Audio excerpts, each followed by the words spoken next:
अगर मौका मिलेगा आप लोग भी कुंभ में आने की कोशिश कीजिएगा। अगर मौका मिलेगा तो माताएं अगर आएगी तो अपने अभिभावकों को लेकर के आएगी। कोई भी एक बालक हो, कोई पुरुष हो, लेकर भीड़ भड़ाका में कोई भूलने की भटकने की संभावना रहती है। तो इच्छा होगा तो आप लोग भी आइएगा। महाकुंभ पर्व लग रहा है प्रयागराज में 2025 में। तो हम लोग का भी अन्य क्षेत्र चलेगा। तो जिसकी इच्छा होगा तो आपको निःशुल्क रहने की व्यवस्था, निःशुल्क भोजन की व्यवस्था, निःशुल्क गंगा स्नान की व्यवस्था की जाएगी। बाकी और व्यवस्था आपके जिम्मा रहेगा। आएंगे आप, समय मिलेगा तो, और समय नहीं मिलेगा तो कम से कम 1 फरवरी से 12 फरवरी तक जरूर आइए। कार्ड कितना हम बांटेंगे निमंत्रण, मैं निमंत्रण दे दिया आप लोगों को। 1 फरवरी से 12 फरवरी तक आप प्रयागराज में आइए। गंगा और संगम का स्नान कीजिए, संत महात्माओं का दर्शन कीजिए, प्रयागराज दर्शन कीजिए, भ्रमण कीजिए, पुनः लौट कर अपने घर आइए। मैं निवेदन करना चाह रहा था, कलयुग चल रहा है, अभी प्रयागराज महाकुंभ लगेगा। उस कुंभ में 1 महीना के माघ मेला में, माने महाकुंभ मेला में कम से कम 25 करोड़ से लोग, 20 से 25 करोड़ लोग उस कुंभ अवसर पर स्नान करेंगे, दर्शन करेंगे, आएंगे। सरल हो जाइए। देखने से पता मत चले कि इतना बड़ा विभूति है, इतना बड़ा ये आदमी है। आपके कर्मों से कोई जाने, लेकिन देखने से पता चले। एक महापुरुष का लक्षण है। भगवान श्री राम जंगल में घूम रहे थे, कोल भीलों से गला मिल रहे थे। पहचान पाया लोग, पहचाने वाला पहचाना भी। जिनके भृकुटी विलास के तिरछा होने से दुनिया में महाप्रलय हो जाता है।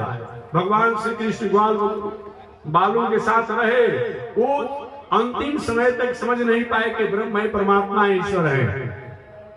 ऐसा सहज हो जाइए। अब हम लोग क्या करते हैं, एक प्रथम लक्षण बताया गया है। समान व्यक्ति क्या करता है, पूजा पाठ, धर्म कर्म, जग दान, तीर्थ व्रत सब करेगा।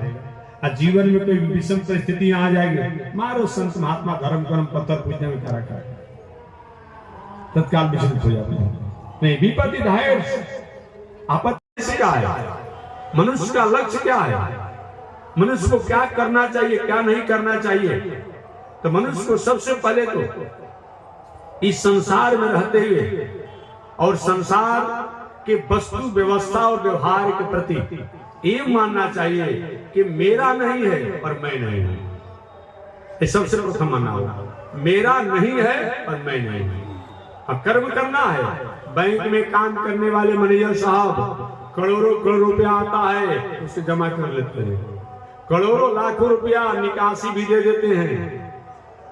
उसी तरह से दुनिया में हम आए हैं, बाल बच्चा परिवार, खेती व्यापार, नौकरी, अध्ययन अध्यापन करेंगे। जब तक श्वास रहेगा तब तक कर्म करेंगे।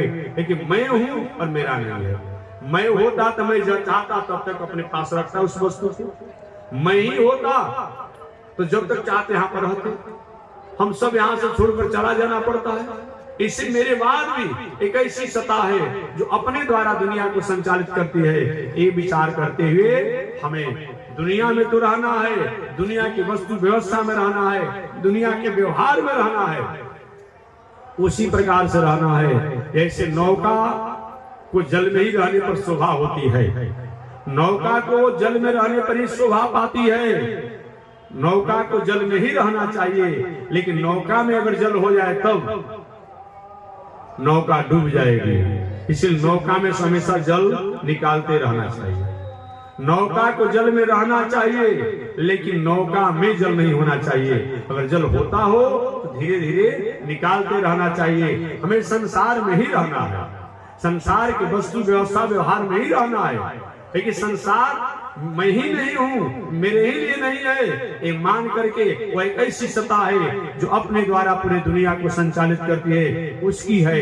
इसलिए हमेशा मैं कहता हूँ, कौन है, हमेशा में एक शब्द याद हमको बहुत अच्छा लगता है, all thing bright and beautiful, all creature great and small.